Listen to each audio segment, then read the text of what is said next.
are in the world, a rock will fall on your head from the sky, killing you. So, of course, I had to try this. A few winters ago, I hiked along the ice out to Spirit Island. Took me quite a while to get there. Brutal freezing temperature. Along the way, my right boot started getting wet. Perhaps some snow or ice had gotten in there, but it was too cold for me to stop and check out what was happening. So I made my way to the rocks, made my pledge of honesty, and walked back to the shoreline. Later, after leaving and getting to our winter lodging for that evening, we were unpacking our gear when I noticed that it wasn't ice or snow that had caused my boot to get wet. It was blood. My boot had cut my foot open on the back, bringing a nasty cut. Okay, photo's gone. But if it was a curse, I consider myself getting off light with nothing more than a bloody ankle rather than a rock falling on my head after making that pledge of honesty. So if you're going to make your way out there, do so at your own risk. Winter solstice is a time when many believe that spirits can make their way back to earth. It's the one night where people were afraid of all kinds of evil creatures coming back on the solstice. Oftentimes, they would take great measures to keep these creatures away from where they were coming, including that of witches. Out of all the creatures that I talk about today, witches were the most feared, especially on the winter solstice. People would make it a tradition to keep a fire in their fireplace the entire winter solstice night to keep evil spirits, including witches, away. And the hearth was a spot of great importance in the home in the old days. It's not only where you would cook, but also it would heat your home as well. But in addition to that, it had more of a supernatural effect because this was the spot where it was said that the little people, what we would consider gnomes, fairies, trolls, goblins, the hidden folk, the good people, that's where they would congregate and live around the hearth. So it was advised that if you wanted to keep them happy and have them help out with chores and livestock and the like, you would leave out an offering for them, whether it was a treat, some cakes, some sweets, some tobacco, maybe even some spirits left out so the little people would not curse you. It was the belief throughout our history that this was the time of the year when the little people would make their way from farm to farm, cursing or blessing every place and looking for a new place to live. It was said that if you did not leave this stuff out and appease them, every time you tripped or fell or livestock went sick or didn't produce, it wasn't just bad luck or clumsiness. It was the little people's curse. And you can imagine, as you spent perhaps upwards of 4, 5, 6 months in your small little cabin, isolated from the outside world, doing nothing but keeping warm and surviving, that those weird noises in the woods would often have a great effect, which is why in the old days, one of their favorite traditions in the winter was telling ghost stories by the fire. They would try to outdo one another every night. As you can imagine, limited possibility of entertainment, no Netflix, no internet, no television, no radio. So they would often just sit around the fire telling stories. The better the ghost story, the better the night went, which led to the legend and lore that if you were sitting around the fire and you could not see a head attached to your shadow, it meant you were going to die in the next year, which is why people often scrambled for the best location to project their shadow on the wall and make sure that its head was attached. Hopefully, then you would make it to Christmas. Now, for those who practice and celebrate the holiday, Christmas is one of the most wonderful times of the year. Almost everyone has great memories of sitting around the tree, opening presents with their loving family surrounding them. But of course, this isn't the type of Christmas I'm going to be talking about. I'll be talking about a different Christmas, a more bizarre Christmas, starting with the Yule log. For many people in today's world, this is the Yule log. But in the old days, the Yule log held great importance because it involved the 12 days of Christmas. And for the 12 days of Christmas, you were expected to go out onto your property and cut down the biggest tree you could find. Then, in a great show, you would haul it back to your house and get ready to burn it for the 12 days. You would haul it in your house with the large side first, and you would put the large end in the fire and start it with the embers from last year's Yule log. As the fire roared over the days, you would just keep sliding the log further and further in. Eventually, it would burn the entire log on the 12 days. But of course, today, a lot of people are not out looking to cut down a tree on their property and to haul it into the fire. Instead, many just have wood in their fireplace, or they burn candles throughout the solstice time. Some even going so far as to put the candle in their sink so they can leave it and not have to worry about a fire if they go out or they leave the house for an extended period of time. Even fake candles work today if you're looking to use that to keep spirits away.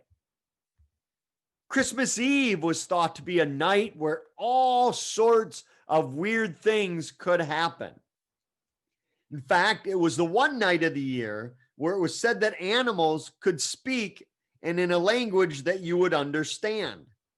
But it was advised that you did not go listen to them because, one, they'd just be talking bad about you anyway, and two, they would bring about bad luck for eavesdropping on the animals. Many were said to be kneeling or laying down in honor of the creatures that were there at the Savior's birth.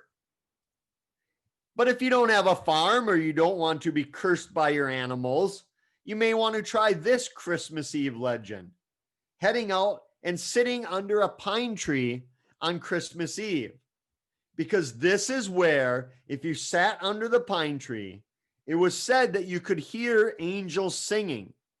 But this was not a good thing.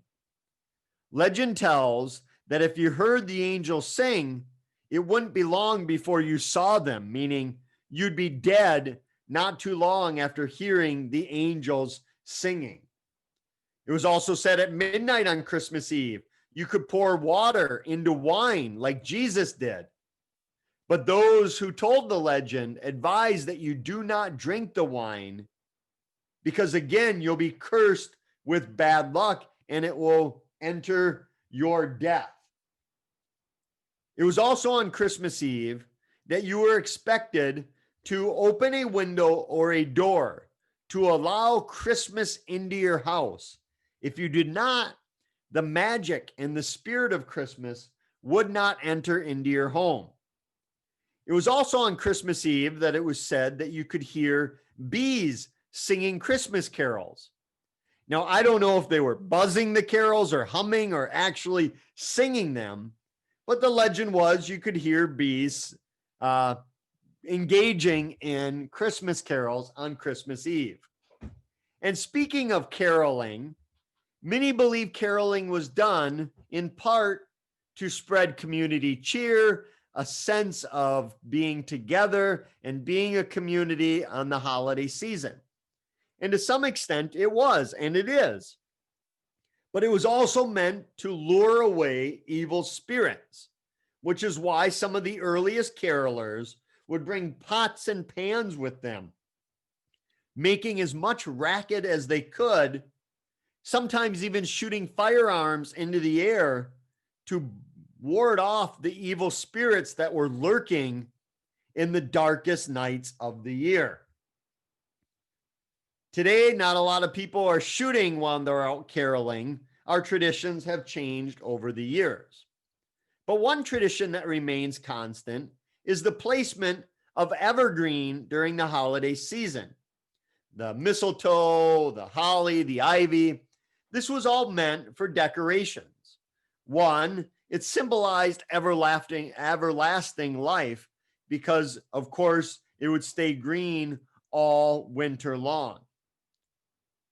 It was also meant to keep away evil spirits because not only was it prickly, but it was thought that a lot of evil creatures hated this because of its everlasting life, including witches. As I mentioned earlier, it's hard to overstate how terrified our ancestors were of witches. They'd go to great lengths to keep them away, including putting a horseshoe over the entrance of your home. And the horseshoe would have to be put up like this, what many consider upside down. Because if you put your horseshoe up like this, as I have mine on my back gate, it was for good luck. All the luck would fall into the horseshoe and stay there. But if you put it up like this, the luck would fall out, but it would keep away evil spirits, including witches. So I'll leave it up to you as to whether you need luck or maybe you're being terrorized by witches and want to put it upside down. Eventually, we make our way to the most iconic part of the winter season.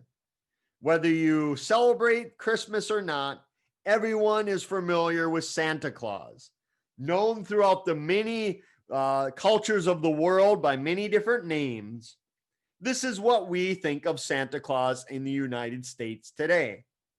But in the early days in the US, people saw him as more of a jolly little elf, like he was portrayed on the right side of this drawing.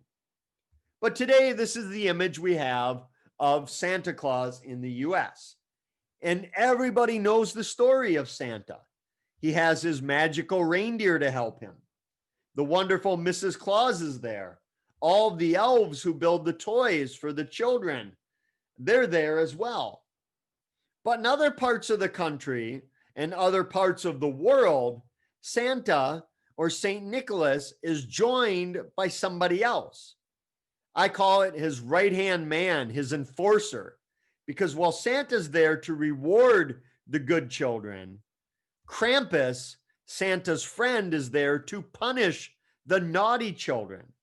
The legend of Krampus began in the European countries, and it was believed he was a devil-like horned creature that would accompany St. Nicholas as St. Nick made his way around the world, putting candies and coins in the shoes that children would leave out for him. While it was St. Nicholas's job to reward the good, it was Krampus's job to punish the bad children. Now, here in the US, if you're naughty, Santa will put some coal in your stocking, which in the old days was a good thing. You'd burn the coal in your house. It wasn't that bad. But Krampus took a different approach. Naughty children were often whipped with his switch, and they were often beaten with that switch. If they were very bad, they'd be put in his basket, and he would whisk them away to his lair, and they'd never be seen or heard from again. Can you imagine your parents telling you, you better be nice, otherwise Krampus is going to come and take you away? How terrifying that would be. Again, we're lucky we only get coal in our stockings. Believe it or not, people used to send Krampus Christmas postcards to one another during the holiday season. They would look like this. They would be horrifying images of Krampus attacking children, and it would have a nice sign saying, "Greetings from Krampus. I hope you have a wonderful and amazing Christmas season," which seems like a very strange tradition to engage in, but it's one that I keep going every year as well. As many of my friends and family can tell you, some of them probably very unhappily, that I send out Krampus Christmas cards every single year. And the evening of Krampus night is celebrated on the evening of December 5th into December 6th. That's when St. Nicholas would make his rounds, and Krampus would be there as well. Today, many places around the world, including here in the United States, engage in Krampus night, parades where people line up, where Krampus comes through and whips you with his switch and makes sure that you're behaving. There are all kinds of these festivals. One of my favorites is in Milwaukee. They have a huge festival outside of COVID, of course, where you can go and get whipped by Krampus if you so choose. Now, the good news is that we just missed Krampus night. It's December 5th. That means for a lot of you listening here today, that provides you almost one entire year for you to get your behavior in order so Krampus does not come looking for you next Krampus night. And if you survive Krampus, you have to worry about another similar creature called Belsnickel. Now, Belsnickel is a Krampus-like creature. He often comes between Christmas and the New Year. And much like Krampus, he rewards children and punishes children. He's very popular and celebrated out on the eastern coast with the Pennsylvania Dutch. But moving from creatures that will whip you and abduct you to a much more pleasant scenario of a birthday. What can be more wholesome than celebrating somebody's birthday at a party, enjoying gifts, camaraderie, and the like? Well, for those of you who are listening and watching, or maybe your loved ones who were born during the 12 days of Christmas, which is usually thought of as December 25th through January 6th, you have to keep an eye on those people because legend tells they would be more likely to become a werewolf for being born on those days. One of the reasons tells is that being born so close to the Savior's birth, they were taking away the celebration from the Savior, and thus they had to be cursed. Thanks to my good friend and colleague, Linda Godfrey, my home state of Wisconsin is now known as the werewolf capital of the world. When Linda started receiving reports of people traveling down a small stretch of road called Bray Road, where usually at night, but not always, they would encounter, for lack of a better term, a werewolf type creature.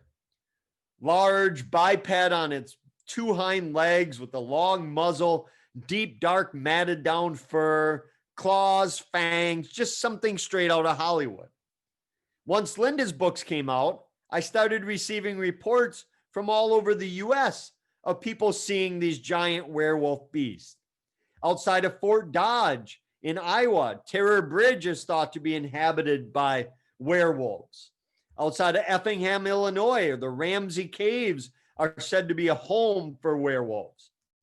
But the good news is that outside of charging at a couple vehicles, these creatures seem to be just as afraid of witnesses as witnesses are of them.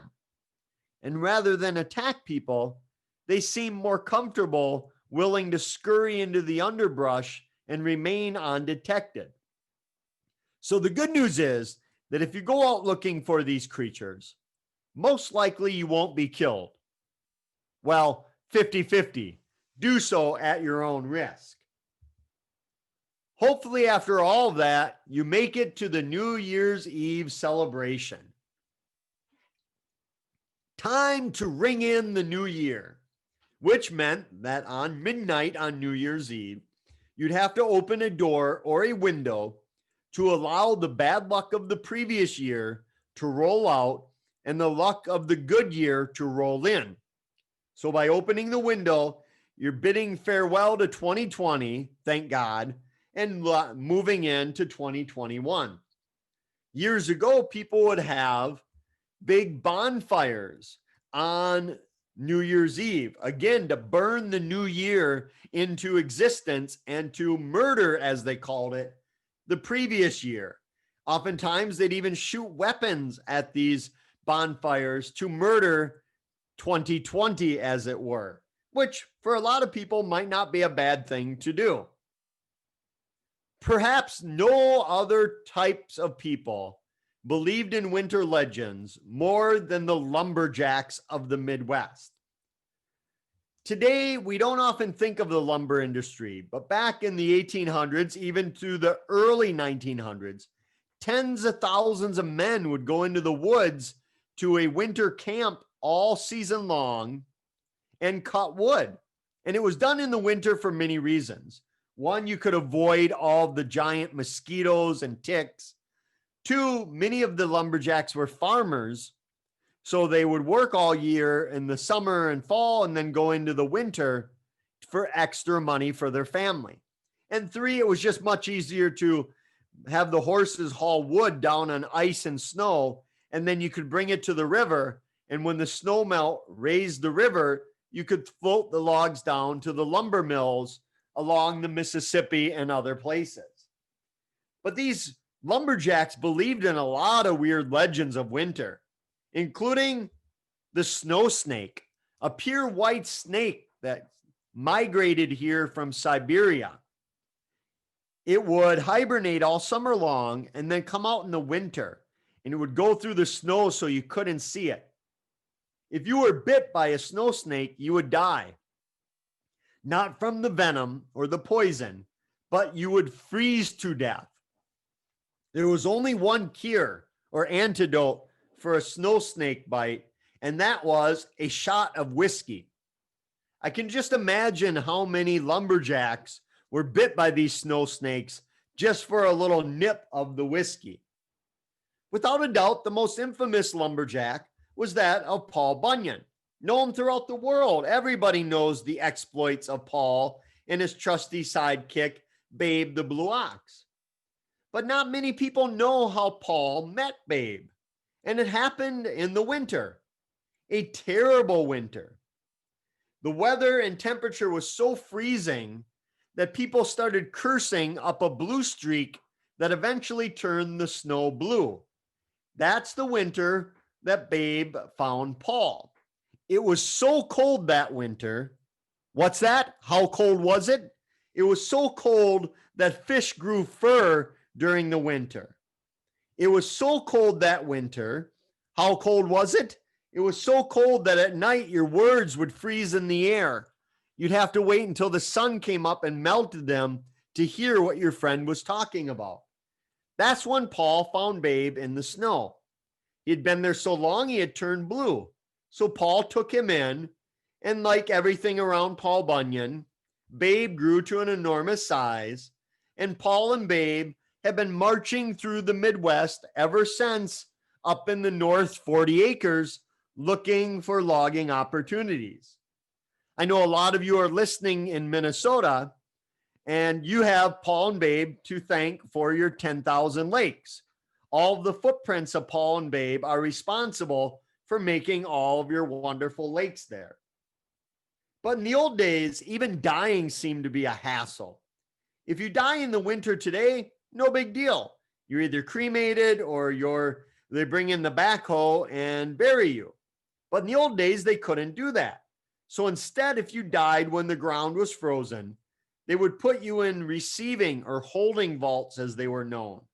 These were usually indented into a hill on the side of a cemetery, and they'd keep you there until the ground thawed enough for you to be buried. Sometimes in harsh years, people spend 6 months inside these receiving vaults in order to be properly buried. As you can imagine, this led to many ghost stories of receiving vaults. One of my favorites happens in Marshalltown, Iowa at Riverside Cemetery. Here, the legend is, in this receiving vault, a man buried his wife. But the problem was she was alive when he buried her. And now when those unsuspecting passerbys move along the receiving vault, they report hearing rapping and knocking coming from the inside. Others claim to have heard noises and sounds like, "Help me, get me out, don't leave me here." Some even say the handle will move on its own. Of course, the receiving vault's locked. No one's in there, at least not anyone who's alive. Snow and winter go hand in hand with the icy weather. Now, I didn't know this when I was a kid, unfortunately, but there are many ways in which kids can manipulate school closings and snow days and delays. According to legend, if you sleep with a spoon under your pillow, you'll have a better shot of a storm coming in and producing a snow day for school. Or you can wear your pajamas inside out and backwards. That will often bring about a snowstorm as well. If that doesn't do it, you can drop ice cubes into your toilet. 1 cube for every inch of snow that you wish would fall outside. Of course, today with virtual learning, most kids are avoiding this practice, probably the other way around, trying to do rituals to get them back into school. You can also predict the number of snowstorms you're going to have or the harshness of a hard winter. All you have to do is look for the signs in nature. If a caterpillar is especially bushy, that means a hard winter is on the rise. If a squirrel's tail is extra bushy, or corn is extra thick, or the nape of a cow's hair on its nape of its neck is thicker, that means a bad winter's coming too. For most of us, we have no idea whether the cow's hair is thicker than usual, so we have no idea that a bad winter's coming in. But one sign that you'll be able to tell is that if you see 2 woodpeckers in the same tree, that means you're in for a terrible winter and you better brace yourself. And winter itself is responsible for many legends and folklore. How many of you recognize this Iowa location? Sorry, bad joke, cornfield in Iowa. But you will recognize this as the place where music died. It was the winter of 1959 when Buddy Holly, Ritchie Valens, and J.P. Richardson, the Big Bopper, were all playing the winter dance party. They had just finished their show at the Surf Ballroom in downtown Clear Lake, Iowa. Buddy Holly was upset because their tour bus kept freezing up on them.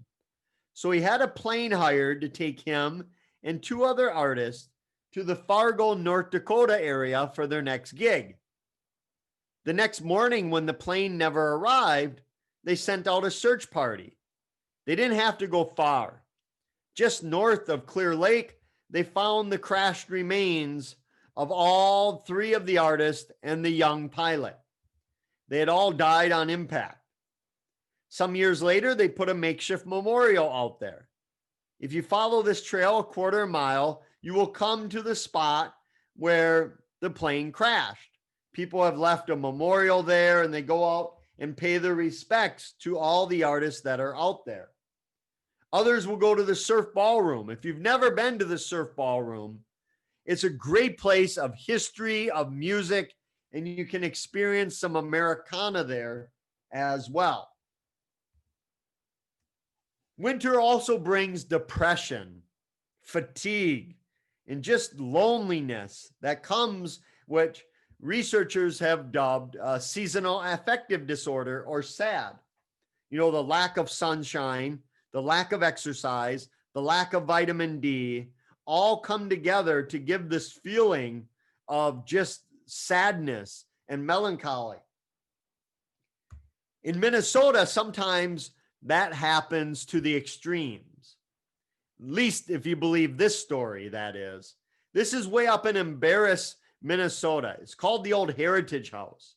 Legend is many years ago, a family lived there, the Fahala family. And during a harsh Minnesota winter, the father snapped. He went crazy, went psychotic, lost his mind. You know how people in Minnesota get in the winter. So when spring came along, he took his youngest son down to the river and said, Jesus was able to walk on water. You should be able to walk on water as well. And he made his young son go into the dark, cold, churning waters of the river where he drowned.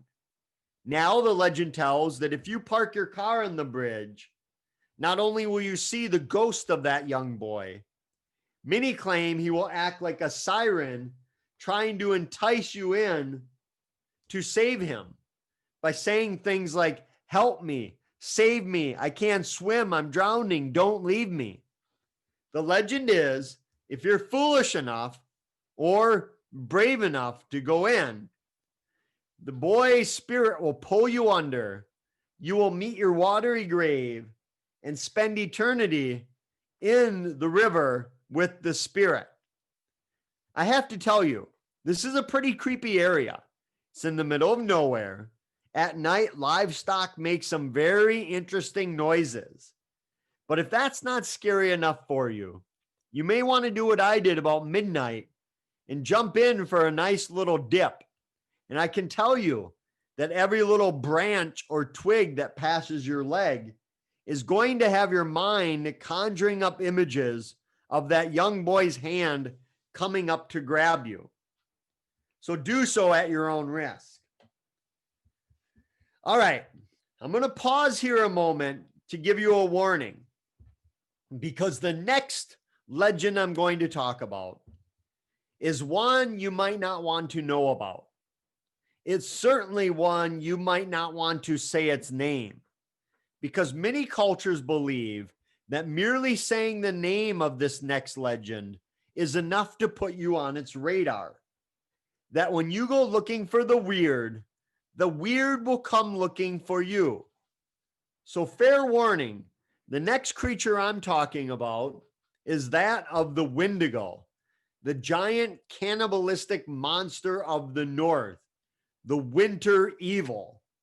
Of course, it started out as a First Nations spirit up in the wilds of Canada. There, they called it many different names and many different spellings, but it was all seen as the same: a giant, hideous monster that preyed in winter. When times were tough, starvation settled in, food was scarce, and game was nowhere to be found. People would often resort to cannibalism. That's when the Wendigo was at its strongest. It was always seen to be something very thin, skeletal, very tall. It could be 8 feet or as tall as it wanted to be, higher than the treetops. As it grew stronger, the more human flesh it consumed. Sometimes it was said to be missing its own mouth and lips, because in its insatiable hunt for human flesh, it consumed its own body. In Minnesota, the belief was that the Wendigo was a harbinger of death, a death omen, that if you saw it, much like seeing or hearing the Irish banshee, it meant you or someone you knew was going to die very shortly because of the Wendigo.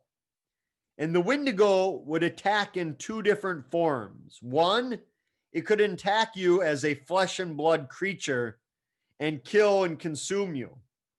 But I think more terrifying, to me at least, is the fact that it could also possess you, slowly take control of your mind and body, and turn you into a Wendigo. We have hundreds of cases in the 1800s and early 1900s of people killing one another because they believed that person was the Wendigo. And that if they wouldn't have killed that person would have devoured the entire city, village, or tribe as they were the Wendigo. Often when these people were brought to court, they said it was my duty to kill the Wendigo because I was saving the rest of my fellow humans. The most noted or infamous tale of a Wendigo was that of this gentleman, Swift Runner. And it happened in the winter of 1878 and 79 in the wilds of Alberta, Canada, up in northwestern Canada. Swift Runner, as he was known, or as the newspapers called him, the Indian who ate his family. It happened during the harsh winter when Swift Runner went crazy, claimed that the Wendigo possessed him, ended up killing and eating his entire family out in the wilds of Canada. He was in his winter quarters when he came back to town in the spring, claiming his family had all starved to death. Yet he was a strapping man, looked healthier than ever, didn't look like he had just weathered a severe winter. So authorities questioned him. He brought them back to his winter quarters where they discovered the grisly remains of the family, something out of a B horror movie. They couldn't believe what they were seeing. They brought him back to Fort Saskatchewan in Alberta, Canada, just north of Edmonton. There, they built a gallows and took his life at the end of a rope. You can see I'm pictured here right next, side by side, at the recreation of the fort. The fort was long gone, but they recreated it on its original location. And you can see where Swift Runner met his end. But the story, even though it originated in Canada, over hundreds of years easily made its way through the Great Lakes area of the Midwest and out on the East Coast of the United States as well. One of my favorite tales of Minnesota Wendigo happens at the aptly named Lake Wendigo, just east of Bemidji. Here, Lake Wendigo is a lake on an island in a lake, which makes it an anomaly in its own right. Featured here in Ripley's Believe It or Not cartoon as the lake within a lake. Many believe the island is haunted that houses Lake Wendigo, Star Island. There have been several books written about the ghosts of the island. One of the more disturbing tales tells of early people going out to the lake. When the women set up base camp and started cooking along the shoreline, the men went in to hunt for game. When they didn't return, the women got worried and went to look for them, found them all skinned, hanging from a tree. They immediately left the island, said it was bad medicine. They would never return. Those who went back never found those bodies. If the story was true, the bodies simply disappeared or maybe consumed. Others would tell tales of finding holes in the ice of Lake Wendigo with giant footprints leading out, as though the Wendigo came out of the ice and made its way to the island in search of prey. So back in the winter of 2015, I made an expedition there with my two colleagues, Noah Voss on your right and Kevin Nelson on your left. You can't tell, but that's me there in the middle. The reason you can't tell is it's about 30 degrees below zero with the wind howling, and we're all covered up for warmth. So for several hours, we had to carry our gear by sled and backpack over the ice just to get to the island. I'll give you a quick taste of what that was like here.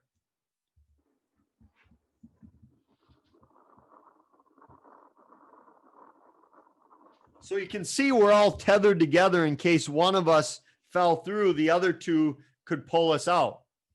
Now for the expedition, my colleague Noah on your left there, Noah and I decided we were going to spend the expedition in our frozen tent. But my colleague Kevin over there on the right, he wanted more of an adventure. There he is, which is odd. He doesn't look like he likes adventure, but anyways, he decided he was going to spend the expedition in his hammock out in 30-degree below zero weather. The first thing we had to do is get a base camp fire going for heat and light and warmth, but also we needed it to keep our tallow hot.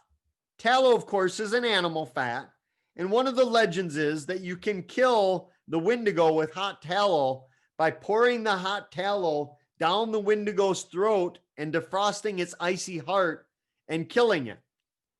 Just how you're supposed to pour it down its throat, I'll leave it up to you, but we had our tallow hot the entire expedition. Then we made our way to the lake.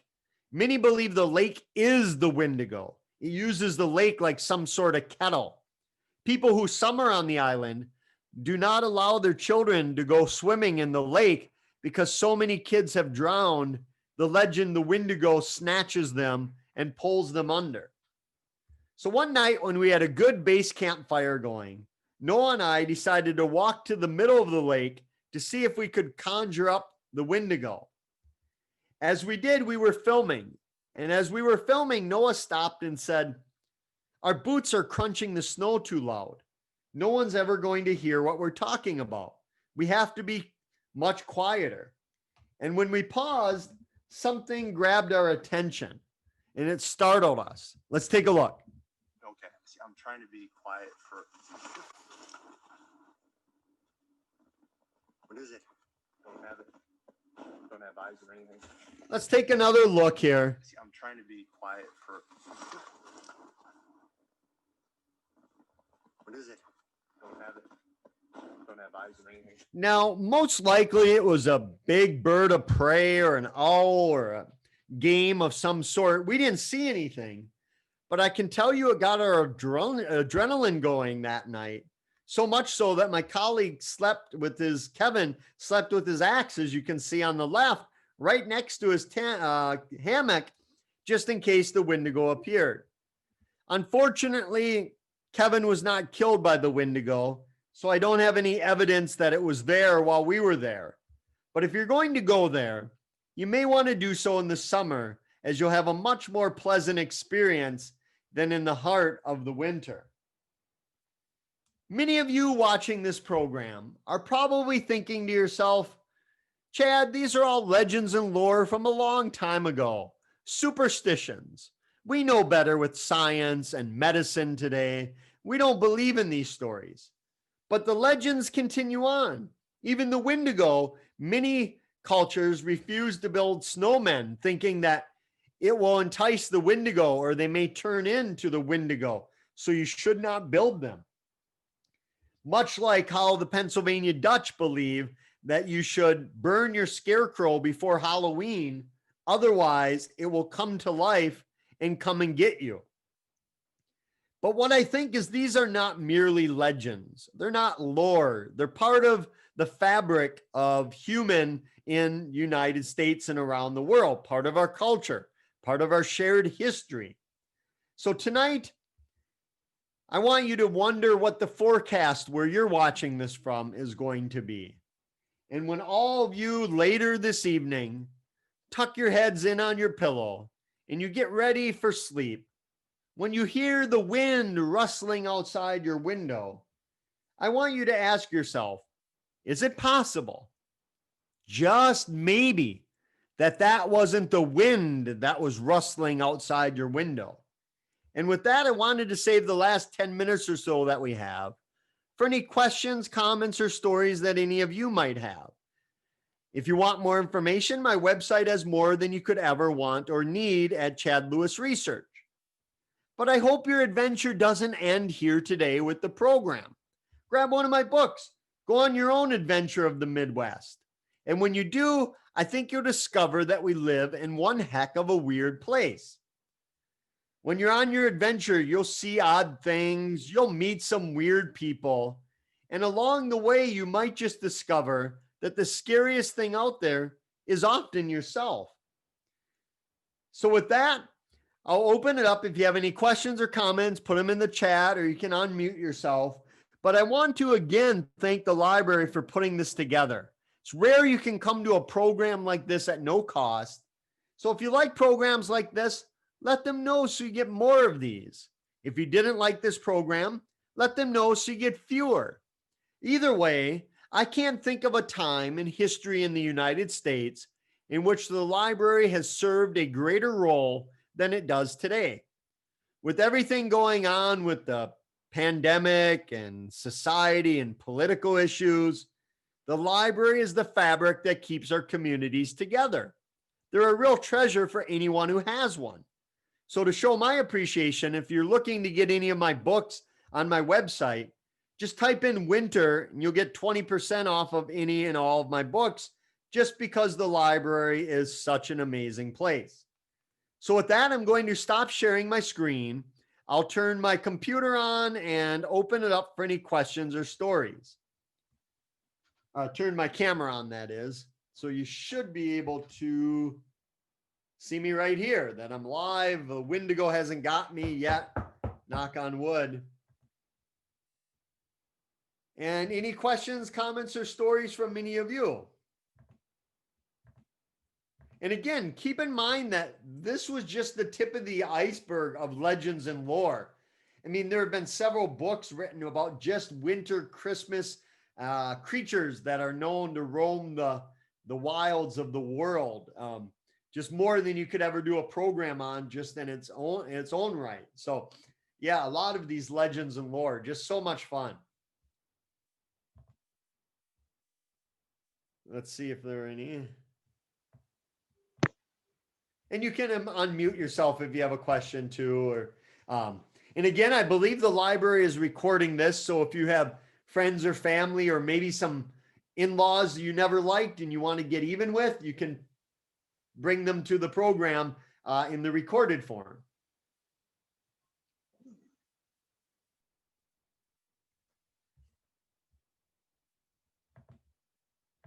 So if there are no other questions, if the library doesn't have any other announcements, yes, the library put that it will be up on its YouTube channel shortly.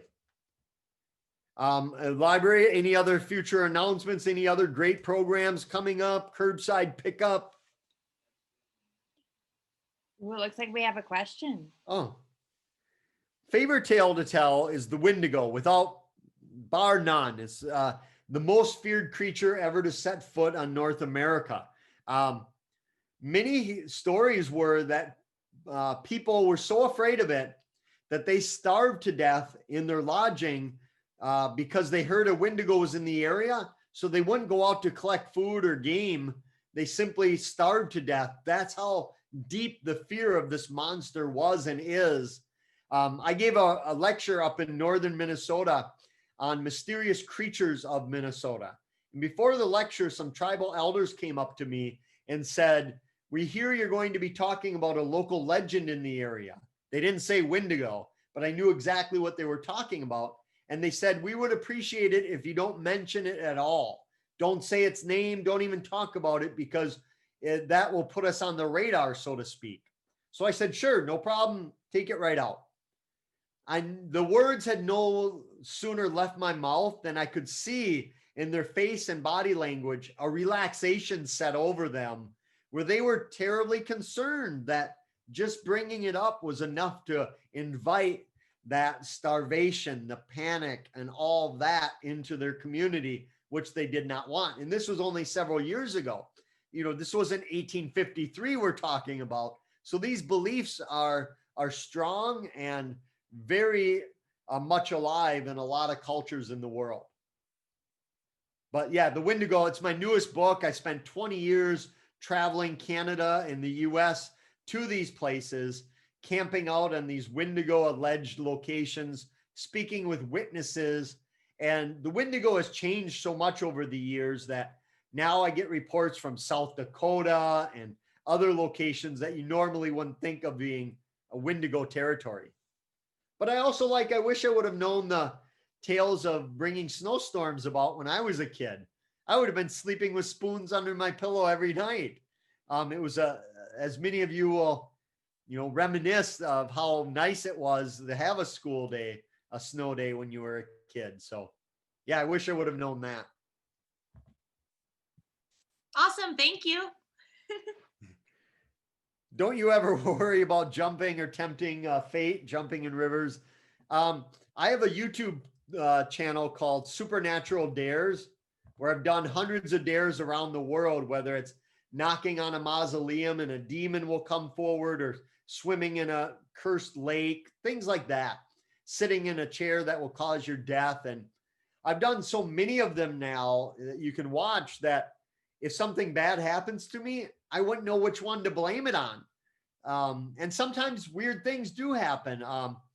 After a dare I did on Terror Bridge in Iowa, I was pulled over and got a speeding ticket, my first one in 20 plus years. After I did a dare with my colleague Kevin Nelson at the Black Angel of Death, that evening, the hotel we were staying in, someone sideswiped his car in the parking lot. So all kinds of misfortune, but luckily, it's minor stuff. It's not from people I hear from who say they were involved in a car accident. They broke up with their significant other. They lost their employment, or death followed them or their friends. So luckily, again, knock on wood, none of that has been my experience as of yet. But yeah, it is fun. It's scary. That's the fun of it. I always say that if you go to these places with a paranormal reputation and you're not getting scared, you're not trying hard enough. These are just downright creepy places. Of course you're going to be scared. And for me, that's half the fun of walking down a road at midnight, knowing in my mind that is likely a werewolf's not going to attack me, but it makes you increase your pace a bit because, you know, every branch breaking in the woods you think is a werewolf sharpening its claws coming after you. So very creepy. What do you do to prepare your excursions? Do you incorporate any spiritual practices? I myself don't.